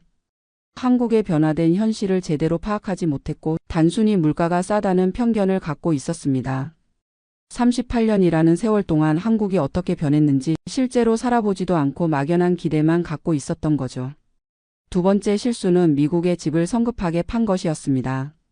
만약 1년 정도 임대를 주고 한국에서 살아본 후 결정했다면 지금처럼 진퇴양난에 빠지지 않았을 것입니다. 집값은 더 올랐고 임대 수입도 월 4,000달러는 받을 수 있었을 텐데 성급한 결정으로 그 기회를 놓쳤습니다. 세 번째 실수는 자녀들과의 충분한 상의 없이 결정한 것이었습니다. 아이들은 미국이 고향이고 저희가 한국으로 가는 것을 달가워하지 않았습니다. 가족의 화합보다 개인적인 로망을 우선시한 것이 후회됩니다. 네 번째 실수는 건강보험에 대한 잘못된 정보였습니다. 단순히 한국의 의료비가 싸다는 것만 알고 있었지 실제로 외국에서 오래 살던 사람이 한국의 건강보험 혜택을 받기까지의 과정이나 그 과정에서 발생하는 비용들을 계산하지 못했습니다. 하지만 가장 큰 실수는 돈에만 매몰되어 살았다는 것입니다. 35년간 401k의 돈을 모으는 것에만 집중하느라 정작 중요한 것들을 놓쳤습니다. 인간관계, 취미, 건강관리, 진정한 행복이 무엇인지에 대한 고민 없이 오로지 은퇴자금 모으기에만 매달렸던 것이 후회됩니다. 150만 달러라는 큰 돈을 모았다고 해서 모든 문제가 해결되는 것은 아니었습니다. 돈은 수단일 뿐이지 목적이 될 수 없다는 것을 65세가 되어서야 깨달았습니다. 지금 저희는 다시 미국으로 돌아갈지 한국에 남을지 고민하고 있습니다. 어느 쪽을 선택하든 쉽지 않을 것 같습니다. 미국으로 돌아가면 주거 문제가 있고 한국에 남으면 적응 문제가 계속될 것입니다. 젊은 분들에게 꼭 해드리고 싶은 말씀이 있습니다. 은퇴 계획을 세울 때 돈만 생각하지 마십시오. 어디서 누구와 어떻게 살 것인지에 대한 구체적인 그림을 그려보세요. 그리고 그 계획을 실행하기 전에 충분히 경험해 보시기 바랍니다. 401k에 150만 달러를 모으는 것보다 진정으로 행복한 노후를 설계하는 것이 훨씬 중요합니다. 저처럼 후회하지 마시고 지혜로운 선택을 하시기 바랍니다. 안녕하세요. 저는 올해 72살 박순자입니다. 지금 이 순간 부산 해운대가 내려다 보이는 제 아파트 베란다에서 따뜻한 차 한 잔을 마시며 여러분께 제 이야기를 들려드리고 있어요. 26년 만에 돌아온 고향에서의 새벽은 정말 평화롭습니다. 창밖으로 보이는 바다와 갈매기들, 그리고 이른 아침부터 산책 나오신 이웃 할머니들의 정겨운 인사소리까지. 호주에서는 경험할 수 없었던 이 모든 것들이 지금의 저를 행복하게 만들고 있어요. 많은 분들이 궁금해 하실 것 같아요. 월 4,000달러, 우리 돈으로 530만 원이 넘는 호주 연금을 받으면서도 왜 한국으로 돌아왔는지 말이에요. 오늘 그 이야기를 차근차근 들려드릴게요. 1998년 저희 가족이 호주로 떠난 것은 IMF 경제위기 때문이었어요. 당시 저희 남편은 중소기업에서 일했는데 회사가 부도가 났고 두 아들은 대학생과 고등학생이었죠. 그때 제일 큰아들이 말하더라고요. 아버지, 어차피 다시 시작하는 거라면 호주에 가서 새로 시작해보면 어떨까요? 자신은 호주에서 공부하고 싶다고, 동생도 같이 데려가면 좋겠다고. 솔직히 처음엔 말이 안 된다고 생각했어요. 영어도 못하는 50대 중반의 저희 부부가 어떻게 외국에서 살 수 있겠어요. 하지만 아이들의 간절한 부탁과 한국에서의 막막한 현실을 생각하니 용기를 내게 되더라고요. 그렇게 1998년 가을 저희는 시드니행 비행기에 몸을 맡겼습니다. 처음 몇 년은 정말 힘들었어요. 남편은 한국에서 관리직이었지만 호주에서는 공장에서 일해야 했고 저는 한인 마트에서 계산 일을 했어요. 영어를 배우려고 밤늦게까지 공부했지만 발음이 안 되고 호주 사람들이 빨리 말하면 알아듣기 어려웠죠. 그래도 아이들이 점점 호주 생활에 적응하고 좋은 대학에 들어가는 모습을 보니 보람이 있었어요. 아들들은 정말 열심히 공부했어요. 큰아들은 시드니 대학교에서 컴퓨터 공학을 전공했고 둘째는 회계학을 공부했어요. 몇 년 후에는 둘 다 호주 회사에 취직하고 영주권도 받았죠. 그리고 각각 현지에서 만난 좋은 사람들과 결혼도 하고 손자 손녀들도 낳았어요. 그런데 2015년에 큰 시련이 찾아왔어요. 남편이 폐암 진단을 받은 거예요. 호주 의료 시스템이 좋다고는 하지만 언어 소통 문제 때문에 많이 답답했어요. 의사가 설명하는 의학 용어들을 정확히 이해하기 어려웠고 남편의 아픈 부분을 정확하게 표현하기도 힘들었죠. 6개월간의 투병 끝에 남편을 떠나보냈어요. 갑자기 혼자가 된 저는 정말 막막했어요. 아들들이 함께 살자고 했지만 며느리들 눈치도 보였고 무엇보다 제가 너무 의존적이 될까봐 걱정됐어요. 그래서 혼자 살기로 마음먹었죠. 다행히 경제적으로는 큰 걱정이 없었어요. 남편과 제가 25년간 성실히 일하고 세금을 냈기 때문에 67세부터 호주 정부 연금을 받을 수 있었거든요. 남편 몫까지 합치면 월 4,000달러 정도였는데 이건 정말 넉넉한 금액이었어요. 집도 이미 다 갚았고 의료비도 대부분 정부에서 지원해 주니까 경제적으로는 여유로운 생활을 할 수 있었죠. 하지만 돈이 많다고 해서 마음이 채워지는 건 아니더라고요. 좋은 집에서 좋은 음식 먹고 아프면 좋은 병원에서 치료받고 객관적으로 보면 정말 좋은 환경이었어요. 그런데 뭔가 계속 허전했어요. 특히 아이들과의 관계에서 그런 감정이 컸어요. 아들들은 이제 완전히 호주 사람이 되어 있었어요. 집에서도 영어로만 대화하고 한국 음식보다는 서양 음식을 더 좋아하고 손자 손녀들은 아예 한국어를 전혀 못했어요. 할머니라고 부르는 대신 그랜이라고 하더라고요. 명절 때도 그냥 평범한 날처럼 지나갔어요. 추석이나 설날 같은 날에 한국 전통 음식을 해주려고 하면 고마워는 하지만 별로 관심 없어 하는 것 같았어요. 한국의 조상님께 차례를 지내자고 하면 그냥 웃으면서 넘어갔죠. 그런 모습들을 보면서 제가 한국 사람인지 호주 사람인지 정체성이 흔들리기 시작했어요. 그러던 중에 카카오톡을 통해 한국에 있는 중학교 동창들과 다시 연락이 닿았어요. 40년 넘게 못 만났던 친구들이었는데 화상통화로 얼굴을 보니 너무 반가웠어요. 친구들은 모두 한국에서 손자 손녀들과 함께 즐겁게 지내고 있었어요. 친구들이 보내주는 사진을 보면 한국이 정말 많이 발전했더라고요. 제가 떠났을 때만 해도 경제가 어려웠는데 이제는 지하철도 깨끗하고 병원도 좋아지고 뭔가 모든 게 편리해진 것 같았어요. 친구들은 매일 등산도 하고 문화센터도 다니고 여행도 자주 다니면서 정말 활기차게 지내고 있었어요. 그런 모습들을 보면서 저만 빠진 것 같은 기분이 들었어요. 물론 호주에서도 한인 친구들이 있었지만 대부분 저처럼 이민 온 사람들이라 항상 한국 이야기만 하고 그리워하기만 했거든요. 진짜 한국에서 살고 있는 친구들의 생생한 이야기를 들으니 더욱 그리워졌어요. 나이가 들면서 건강 문제도 생기기 시작했어요. 당뇨와 고혈압이 있어서 정기적으로 병원에 다녀야 했는데 의사와 대화하는 게 여전히 어려웠어요. 특히 복잡한 증상을 설명할 때나 약물 부작용에 대해 정확히 표현하기가 힘들었죠. 한국어로 의사와 대화할 수 있다면 얼마나 좋을까 하는 생각이 들었어요. 그런데 설상가상으로 2020년에 코로나19가 터졌어요.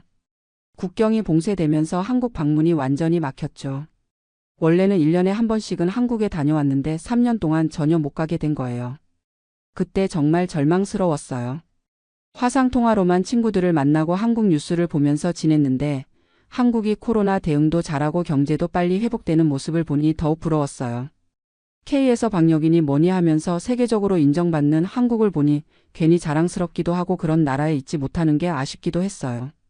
코로나가 끝나고 나서도 한국에 대한 그리움은 더욱 커졌어요. 친구들이 보내준 사진을 보니까 한국이 더욱 발전해 있었어요. 카페 거리도 이쁘고 공원도 잘 되어 있고 지하철역마다 엘리베이터도 생기고 의료시설도 정말 좋아졌다고 하더라고요. 그때부터 본격적으로 한국에 돌아갈 생각을 하기 시작했어요. 물론 경제적으로는 손해였어요.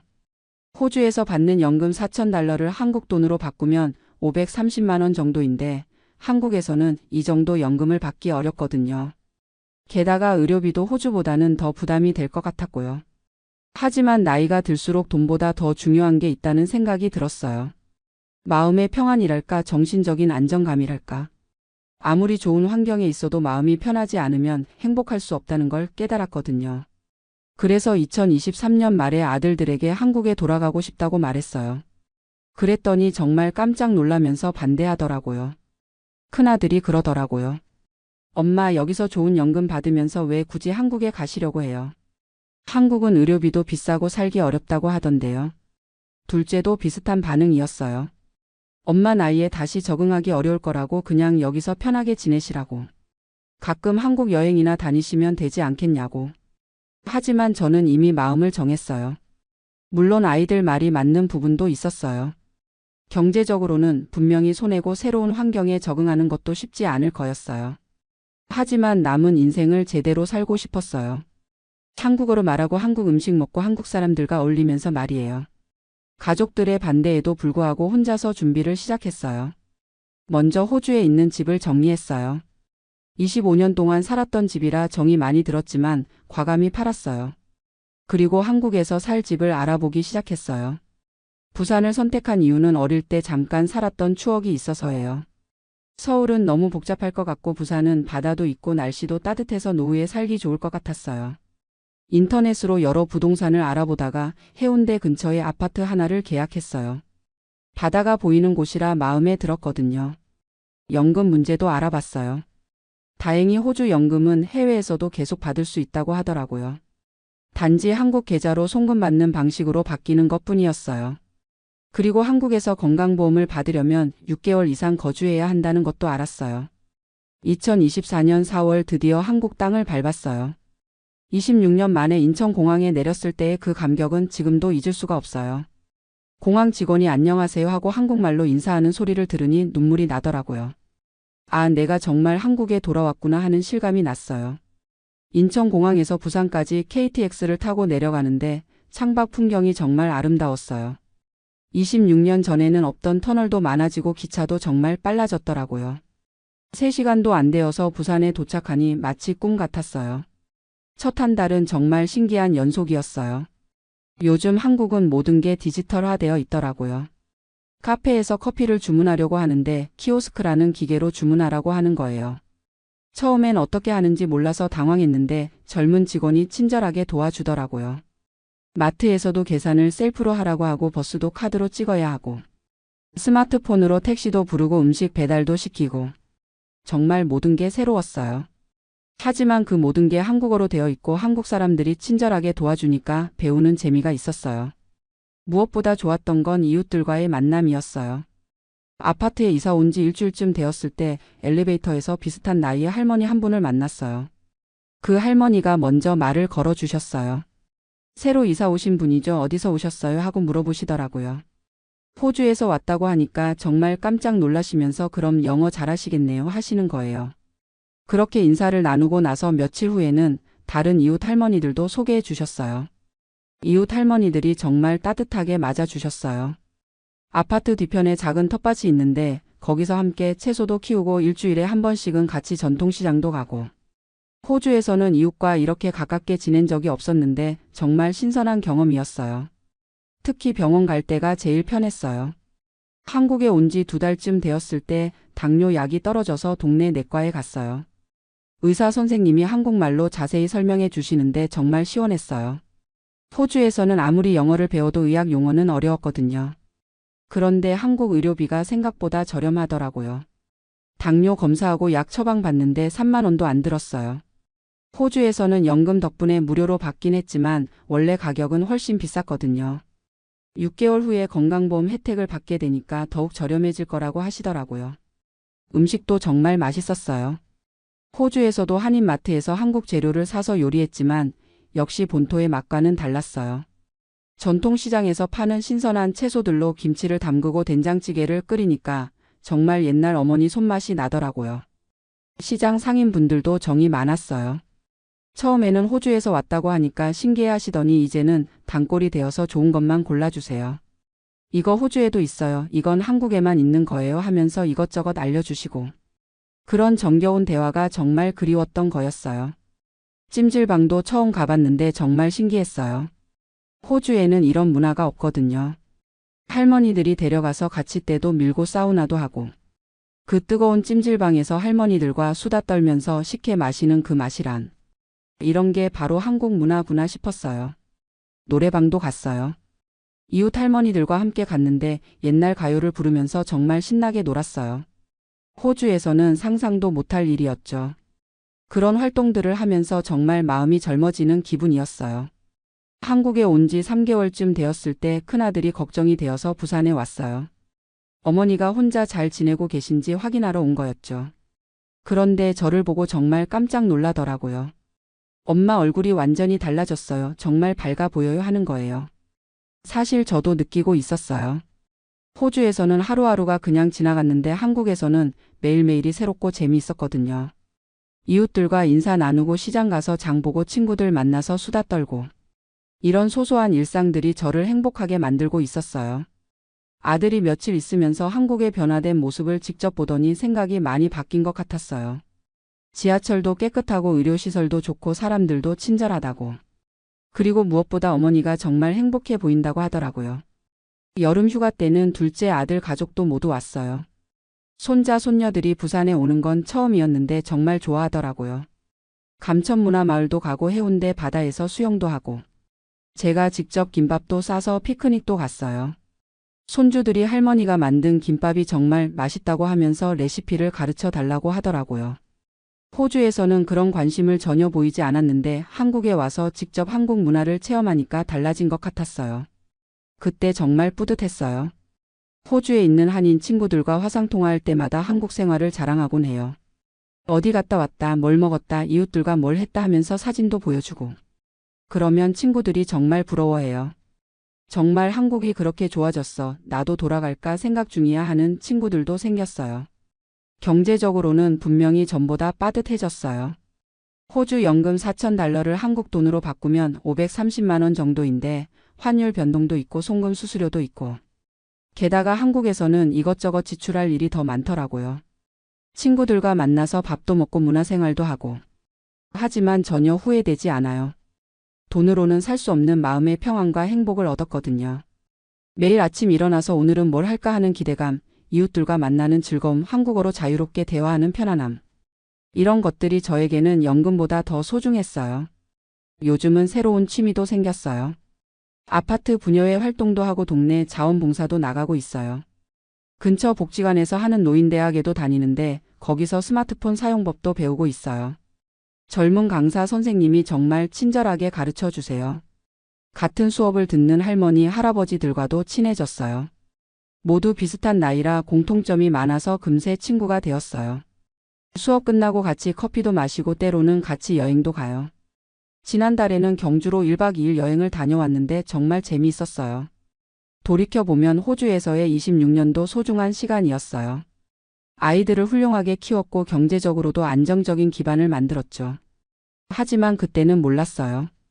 젊었을 때는 경제적 안정이나 아이들 교육이 제일 중요하다고 생각했거든요.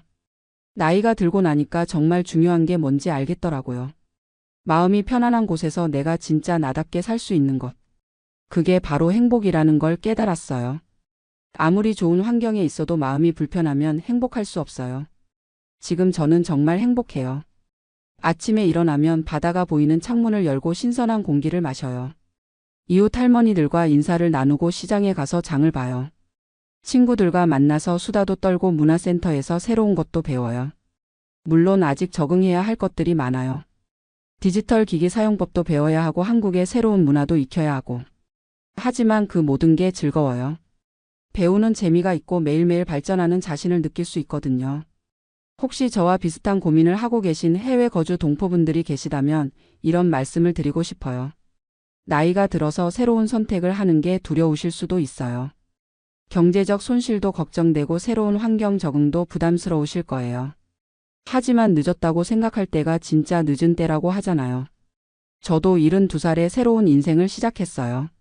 물론 쉽지 않았지만 불가능하지도 않았어요. 가장 중요한 건 자신이 어디서 어떻게 살고 싶은지 솔직하게 생각해 보는 거예요. 돈이 많다고 해서 반드시 행복한 건 아니에요. 저는 호주에서 넉넉한 연금을 받으면서도 마음 한구석이 늘 허전했거든요. 하지만 지금은 경제적으로는 전보다 빠듯해졌지만 마음만큼은 정말 풍요로워요. 고향의 의미도 새삼 깨달았어요. 고향이라는 게 단순히 태어난 곳이 아니라 내 마음이 편안한 곳, 내가 진짜 나다울 수 있는 곳이라는 걸 알았어요. 26년 만에 돌아온 한국에서 저는 진짜 제 모습을 찾았어요. 남은 인생이 얼마나 될지는 모르겠지만 이렇게 의미 있게 보낼 수 있다는 것만으로도 감사해요. 매일매일이 새롭고 즐거우니까요. 아들들도 이제는 제 선택을 이해하고 응원해줘요. 때때로 한국에 놀러와서 함께 시간을 보내는 것도 더욱 특별하고 소중하게 느껴져요.